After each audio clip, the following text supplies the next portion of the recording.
You could turn in your Bibles to Somebody once told me, hey now,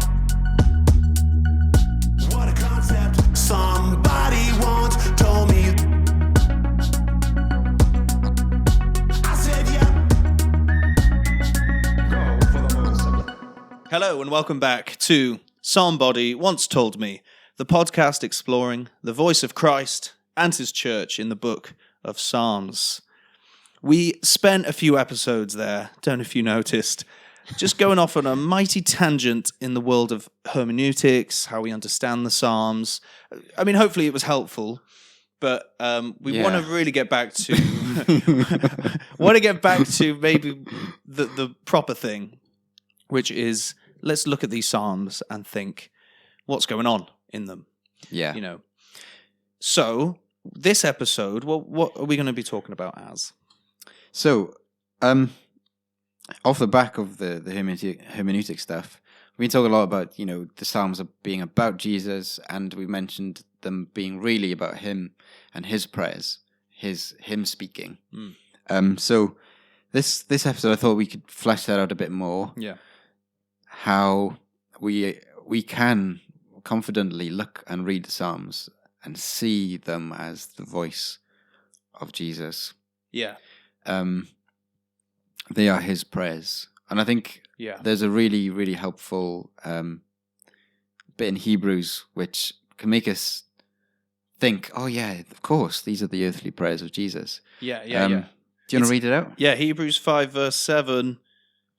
It's a key one. It says, during the days of Jesus' life on earth, he offered up prayers and petitions with fervent cries and tears to the one who could save him from death. And he was heard because of his reverent submission. So Jesus in his days on earth is praying. Mm-hmm. He's praying fervently with tears, and these are real desperate cries, basically, isn't it? Loud cries as well, it says in the old NIV. To save him from death. Yeah, he's in desperate need. So I think we might have said this already, we might not. We're saying, that's the Psalms. You can read Jesus' prayers, those prayers in the Psalms, and when you read the Psalms, you're like, how would one pray this? Oh yeah, fervently, because they are in desperate need of saving. And there are so many of the Psalms that are calling out for help against enemies who are trying to kill. Psalm 3. The psalmist, It's like almost straight away. After the gateway, O Lord, how many are my foes? Yeah, straight after Psalm 2, where the nations are raging against the Lord and his anointed one. And then the anointed one in Psalm 3 goes, Lord, how many are my foes? Yes. And it's like, okay, so that's helpful. Hebrews 5 then says, okay, Jesus prayed fervent prayers with loud prayers and petitions to the one who could save him from death. And that's what the Psalms are. But what is really important, and we're going to dig into in this episode, is what you're reading is the prayers of Jesus in his humanity, in his days on earth, as it says in Hebrews 5 verse 7. Yeah. Those prayers that he prayed during those days. So that's helpful, isn't it? So do you want to say stuff about that, Aaron? I think that's helpful because obviously the Psalms are located in the Old Testament. Before his incarnation. Yes. Which could throw us, I guess, couldn't it? I suppose I think it could. But there are plenty of examples in the Old Testament where the incarnate Jesus is talked about and is even talking, like Isaiah 53. And there's so many examples of the Father speaking to his servant who is to come. Yeah. And the servant speaking then. And the Psalms are in the similar sort of type of passages that. So hey, what's that psalm? Oh gosh, that says, it's written about me in the scroll. I've come to do your will. Hebrews quotes it. Yes. Anyway, sorry, I don't know off the top of my head. Is that Isaiah?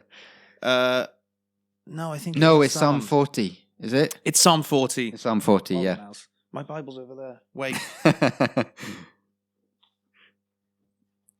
Yeah. So, but that sense that these prayers are written for Jesus' days on earth. Yeah. Yeah, and prophetically, isn't it? Maybe it's helpful to remember what Peter says about David, who writes most of the Psalms, but David was a prophet, you know. But yeah, so these are about Jesus' days on earth. And if you were to ever, try and imagine what were his prayers like, we can turn to them in the Psalms. And the language that he used, that is the language of the Psalms. So I've got some, I suppose, examples here. On his days on earth, Jesus prayed without ceasing. The Gospels are full of them, full of examples of Jesus going away and praying. Yeah. He prays alone. He prays in public, before meals, before important decisions, before healing, after healing. He prays to do the Father's will. Yes. All of these prayers can be found in the Psalms. Yeah, cool. That's great. So when we put that lens on of these, I'm reading Jesus' prayers, I'm kneeling next to Jesus as he prays, you will probably make links if you know your Gospels. Oh yeah, this makes sense. Of course Jesus would have prayed this in his days on earth. Yeah. Yeah. And it's really exciting, isn't it? Because I didn't grow up thinking of the Psalms like that, and reading the Psalms like that. Even until recently, I when I read the Psalms, I'm not thinking, this is Jesus praying this. Yeah. No, because this would be an important thing to say, I think. We aren't saying, oh yeah, you could understand it like that, I suppose, that it's Jesus' prayers. We're saying, I think primarily this is what it is.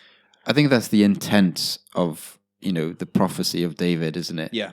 When it says that this is a Psalm of David, David understood himself to be a prophet. Yeah.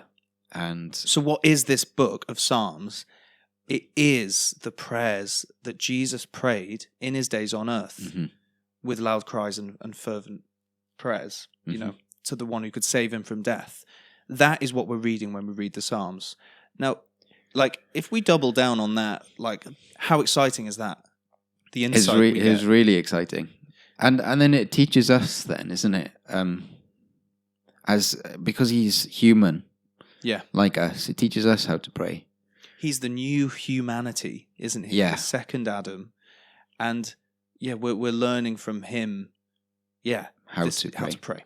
And that's why the disciples ask him, Lord, teach us to pray. Yeah. Teach us to pray, Lord.